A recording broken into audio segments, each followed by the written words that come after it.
নমস্কার, ইসিসিএন খবরে আপনাদের স্বাগত। আপনাদের সাথে আমি পূজা। বিস্তারিত খবরে যাবার আগে শুরুতেই হেডলাইন্স।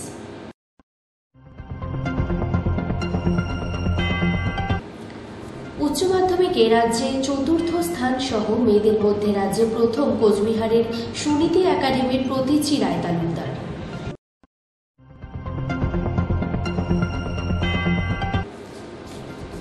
কবি প্রণামের মধ্য দিয়ে বিশ্বকবি রবীন্দ্রনাথ ঠাকুরের জন্মদিন উদযাপিত হল শিলিগুড়ি পুর নিগমের পক্ষ থেকে।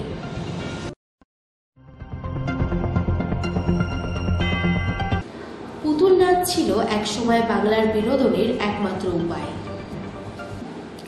আসছি বিস্তারিত খবরে। উচ্চ মাধ্যমিকে রাজ্যে চতুর্থ স্থান সহ মেয়েদের মধ্যে রাজ্যে প্রথম কোচবিহারের সুনীতি একাডেমির প্রতীচি রায় তালুকদার। উচ্চ মাধ্যমিকে রাজ্যে সম্ভাব্য প্রথম আলিপুরদুয়ার ম্যাকউইলিয়াম হায়ার সেকেন্ডারি স্কুলের ছাত্র অভিক দাস, প্রাপ্ত নাম্বার 496। কোনো কিছু পড়াশোনার জন্য স্পেশাল বলতে আমি পাঠ্যপুস্তকের প্রত্যেকটা লাইন খুঁটিয়ে খুঁটিয়ে পড়েছি। একটা সাবজেক্টেরই একাধিক পাঠ্যপুস্তক পড়েছি এবং পাঠ্যপুস্তকের একটা লাইন, একটা কোনাও যাতে বাদ না যায় তার দিকে নজর দিয়েছি। আর সব হয়ে যাওয়ার পরে, সিলেবাস সম্পূর্ণ হয়ে যাওয়ার পরে অনেকবার রিভিশন দিয়েছি, প্লাস পরীক্ষার আগে আগে সময় ধরে মক টেস্ট পেপার সলভ করেছি। জুনিয়রদের জন্য কি বলবে তুমি আগামীতে যারা পরীক্ষা দেবে? জুনিয়রদের জন্য এটাই বলবো যে মুখস্থ বেসড পড়াশোনার চেয়ে কনসেপ্ট বেসড পড়াশোনার উপর জোর দিতে, অর্থাৎ অন্ধের মতো মুখস্থ না করে বিষয়টাকে ভিতর থেকে বুঝে সেটাকে অ্যাপ্লাই করার চেষ্টা করতে, তাহলে পরীক্ষার ফল আপনি ভালো হয়ে যাবে। বলছি অ্যাস্ট্রোফিজিক্স নিয়ে পড়বে, এটা কেন? কারণটা কি? অ্যাস্ট্রোফিজিক্স নিয়ে পড়ার ইচ্ছে হচ্ছে আমার ছোটবেলা থেকেই এই বিশাল বিশ্ব ব্রহ্মাণ্ড সম্বন্ধে জানতে আমার খুব আগ্রহ, এবং স্টিফেন হকিং এর অনেক বই জীবনী আমি ছোটবেলা থেকে পড়েছি। তার জন্য আমি খুব ইন্সপায়ার্ড হয়েছি এবং তার এক্সাম্পল ফলো করে এবং আমার জ্ঞান পিপাসা মেটাতে আমি অ্যাস্ট্রোফিজিক্স নিয়ে গবেষণা করতে চাই। অভিক, এই মুহূর্তে তোমার যে কারিগর যারা বলা যায়, মাস্টারমশাইরা, ম্যাডামেরা, এই মুহূর্তে তোমার বাড়িতে তাদের সামনে কতটা ভালো লাগছে? তারা কিভাবে? অবশ্যই খুব ভালো লাগছে, কারণ আমার যে স্যার ম্যাডামরা, তাদের ছাড়া এই দিন কোনোভাবেই সম্ভব হতো না এবং তাদের অবদান বিরাট বড়। তার প্রাপ্ত নাম্বার 493। পড়াশোনার পাশাপাশি তিনি গান ও ছবি আঁকতে ভালোবাসতেন। পরবর্তীতে তিনি চিকিৎসক হতে চান। কোনো রকম রুটিন করে তিনি পড়াশোনা করেননি, তবে দিনে 7 থেকে 8 ঘন্টা পড়াশোনা করতেন তিনি। বাবা ও মা দুজনেই পেশায় স্কুল শিক্ষক।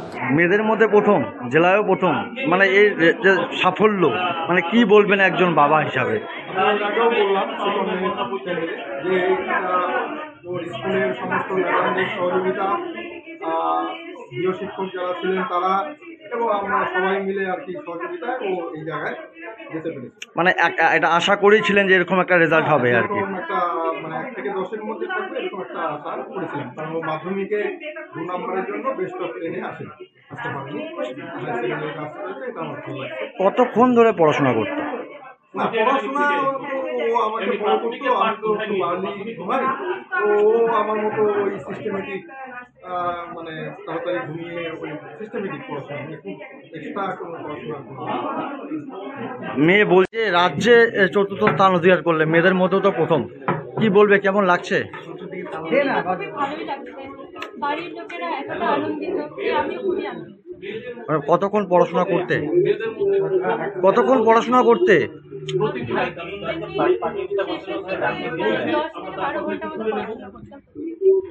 পড়াশোনার পাশাপাশি কি করতে ভালোবাসতে? আবার এমনি গান শিখেছি, আর্টও শিখেছি। আমার গান করতে খুবই ভালো লাগতো, আর আর্টও করতে খুবই ভালো লাগতো। আশা করেছিলে এরকম একটা রেজাল্ট হবে?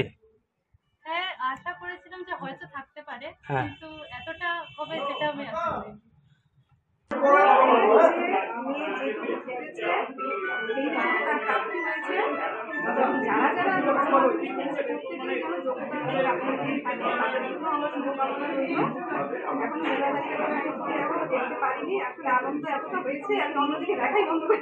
মানে বিশ্বাস ছিল এরকম একটা রেজাল্ট হতে পারে?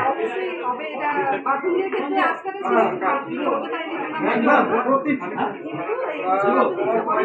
আশা ছিল, একটা বিশ্বাস ছিল এবার জন্য ওর জন্য ফার্স্ট উচ্চ মাধ্যমিকে রাজ্যে সম্ভাব্য ষষ্ঠ কোচবিহারের মনস্বী চন্দ। বলবে এই রেজাল্টে? আমি যখন শুনতে পারলাম আমার নাম, আমার মানে খুবই ভালো লাগলো। সবার ফোন আসা শুরু হলো, সবাই কংগ্রাচুলেট করলো। খুব ভালো লাগলো যে পরিবার সবাই, আমার মা বাবা আমাকে জড়িয়ে ধরলো গর্ববোধ করে। প্রথম মানে এতটা গর্ববোধ করলাম আমি, সবাইকে গর্বিত। তো আমার খুব ভালো লাগলো, খুবই ভালো লাগলো। আশা করেছিলে রেজাল্ট এরকম হবে? আশা করেছিলাম, আবার করিও নি, কারণ সব পরীক্ষা তো সমান হয় না। কিন্তু কিছু পরীক্ষা মনে হয়েছে খুব ভালো, কিছু অতটাও ভালো হয়নি। তো আমার এক্সপেক্ট ছিল আর ছিল না, মানে এরকম একটা ব্যাপার ছিল। বাট হ্যাঁ, ছিল, এক্সপেকটেশন ছিল, একটু হলেও ছিল। কতক্ষণ পড়াশোনা করতে তিনি? আমি টানা পড়তে পারি না, তো আমি সকালবেলা উঠে পড়তাম, আবার একটু রেস্ট নিতাম, ফোন ঘাটতাম, আবার দুপুরবেলা পড়তাম, আবার রেস্ট, এভাবে নিয়ে আমি সারাদিনে পড়তাম যতটুকু আমার দরকার ছিল। 16-17 ঘন্টা হাইয়েস্ট, এর থেকে আমি টানা পড়তে পারতাম না। আমি সবই করতাম পড়াশোনা মাঝে মাঝে। কতজন গৃহশিক্ষক ছিল তোমার? 6 জন। আর আমার মা আমাকে, আমার যেমন শিক্ষক শিক্ষিকারা আমার প্রতি ইসে ছিল, যেমন আমার মা প্রচন্ড আমাকে সাহায্য করেছে পরীক্ষার টাইমে। আমাকে রোজ আমার মা সাহায্য করতো, রোজ আমার পিছনে মানে খুব দারুণ ভাবে আমাকে সাহায্য করেছে। তার জন্য যেমন আমার টিচাররা আমাকে হেল্প করেছে, তেমন আমার মার জন্য আমি আসতে পারি। ইসিসিএন খবর, দিনহাটা। কবি প্রণামের মধ্য দিয়ে বিশ্বকবি রবীন্দ্রনাথ ঠাকুরের জন্মদিন উদযাপিত হল শিলিগুড়ি পৌর নিগমের পক্ষ থেকে। 25শে বৈশাখ রবি ঠাকুরের জন্মদিন। এই দিনটিকে শ্রদ্ধার সঙ্গে স্মরণ করা হয় গোটা ভারতবর্ষে, পিছিয়ে নেই শহর শিলিগুড়িও। শিলিগুড়ি পৌর নিগমের পক্ষ থেকে 25শে বৈশাখ দিনটিকে আপামর শিলিগুড়িবাসীর মধ্যে ছড়িয়ে দিতে ফুলমালা দিয়ে শ্রদ্ধা নিবেদনের পাশাপাশি নৃত্য সঙ্গীতের মাধ্যমে ভরিয়ে তোলা হয়।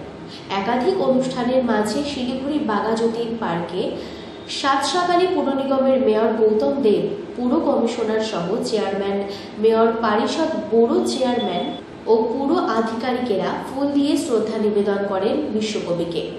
এরপর সকলের সাথে মেয়র রবীন্দ্রসঙ্গীতে গান মেলান। ইসিসিএন খবর, দিনহাটা।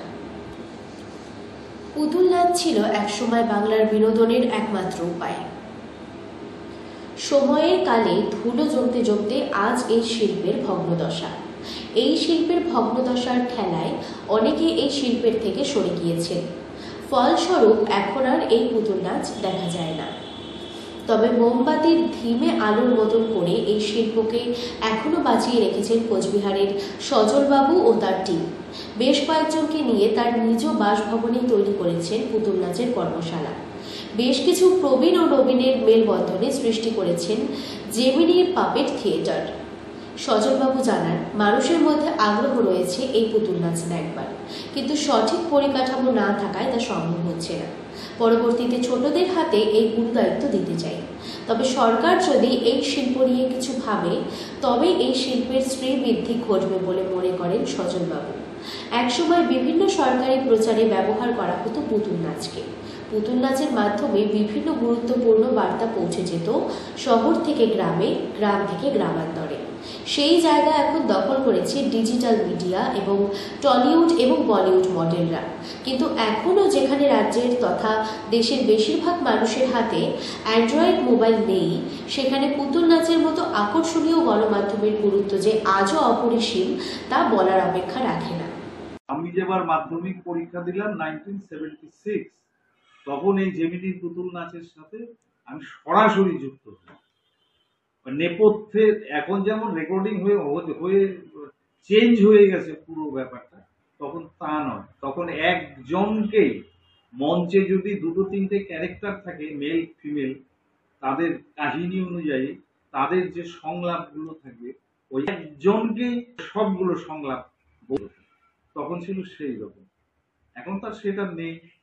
তা সেইভাবে আমরা ছিলাম। ওই যে যাদের কথা বারবার বলি আর কি, ওই যে রঞ্জিত প্রসাদ ঈশ্বর, ওর বাড়িতে কারখানা ছিল পুতুল তৈরি, সাধন দাম, বুধো দাস, এই সব মিলিয়ে এটা একটা বড় টিম হয়। এইভাবেই চলছে। জানি না কতদিন ধরে রাখতে পারবো।